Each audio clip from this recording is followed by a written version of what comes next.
Hello YouTube world, it's Randy with 3D Junk Removal and Rentals. I know it's been a minute since I've been on here. Y'all missing my sexy face. But it's been a few weeks. Sorry, I just get really busy and it takes some time to make a video, and I'm not real sure.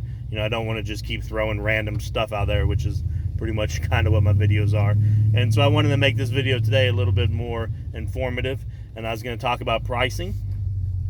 Recently, about a week ago, there was a individual from a junk removal company who reached out to me on Facebook. He's from Georgia and I live in Texas, and he reached out to me about questions about quoting a job. And because we're in one of those same groups that everybody's in, I guess he saw me posting something and must have thought that I knew what I was talking about. And although if any of y'all have seen my videos, I've only been doing this a few months, so I'm not at all whatsoever an expert.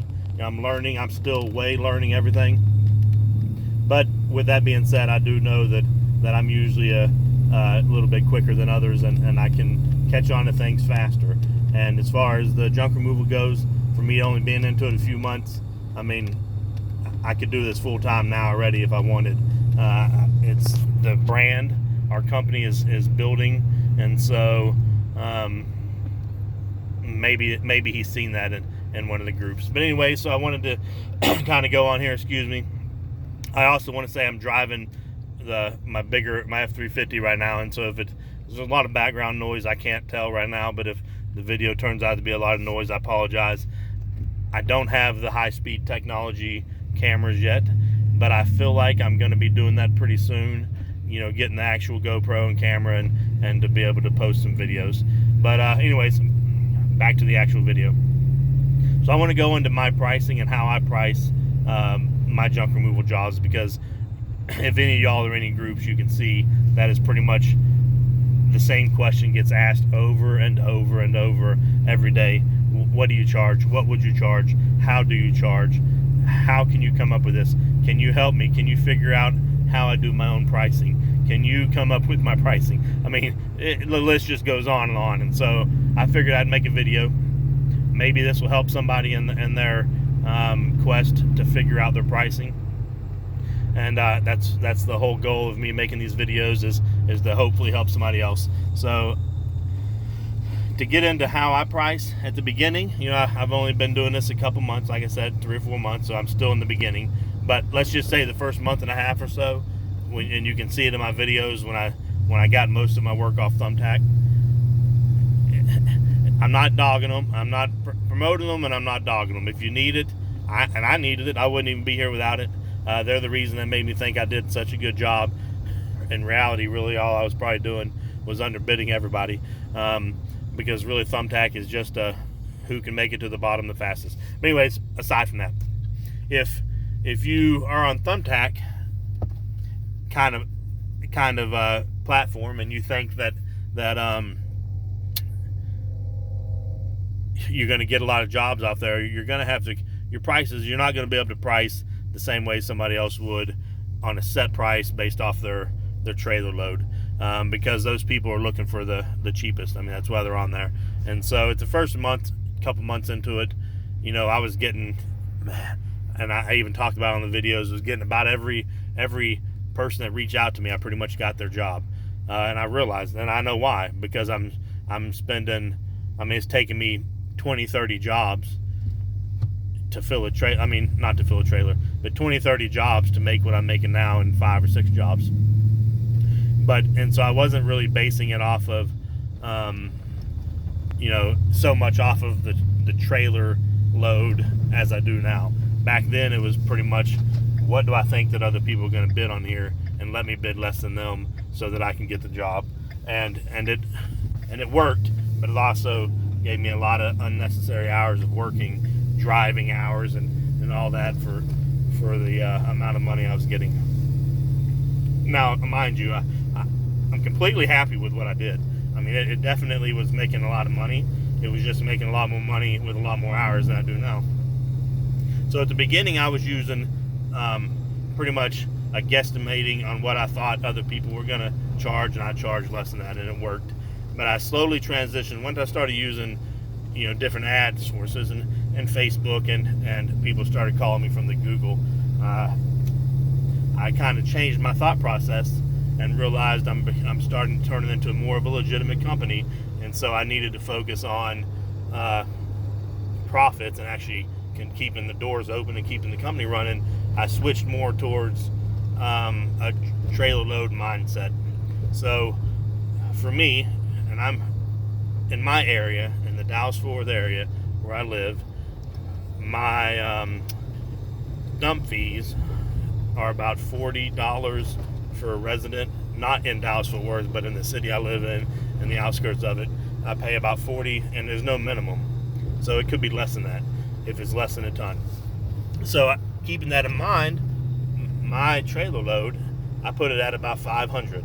I like to get 500 in a trailer load. I've not got any less than that. I currently right now am headed home from a job I did, and my trailer's full, and it would be 525. My trailer's full with about 40% of cardboard, so if I wanted to, I could unload all this cardboard and throw more in there, and then then I'm going to get 600 or 700 or closer to 700 out of this load, but I probably won't. I got so many jobs and I got other stuff to do. I'm probably going to I'm not going to worry about that anymore. I'm not going to spend all that extra unnecessary time. It'll cost me an extra $5 at the dump, $10, so I'll just do it at that. So the trailer load I have right now is $525. But what I'm trying to do when I go and bid a job is, okay, my full trailer's $500. So a half a trailer, I'm going to probably do $250 to $300. The quarter trailer, they're pretty much going to be $150 minimum or $200. And what I really like is those smaller loads. I love those quarter ones where I can get in and get out in 10 minutes, and I can charge $150 to $200, and they're fine with that. And then in the end, you know how it goes. In the end, I'm going to have quite a bit more in my trailer, because you're just looking at it like, well, he's probably going to take up a quarter, and usually it's going to be less than that, or you're going to be able to get rid of some of it, and so I would have less in there. So that's basically how I price is going off of 500 for a load, 300-ish, 250, 300 for half, but it's those quarters where you make that money. I'm going to charge 150 or 200 for what I think is a quarter load, and I can do more of those. So that's kind of how I break it down. And if you're not there yet, you need to try to get to that kind of pricing system as fast as you can. I feel like you can't just sit there and keep guesstimating. You're not going to make enough off of it. You need to figure out your solid pricing. And the next thing is, don't sell yourself short. Everybody will say that. You'll see that quote, but people are still going to sometimes be like, oh, it should be 250, but I'll go 150, 200. You start doing it and you get that mindset, I don't think you're going to make it very far. I personally think you're not going to be the ones, the big dogs in your area. You really need to understand that your time is valuable. That's really all we're doing, is just paying, we're switching green for time, and you need to stop trying to undercut yourself just so you can get that job. Focus more on being solid and being more professional, and the jobs are going to come out there.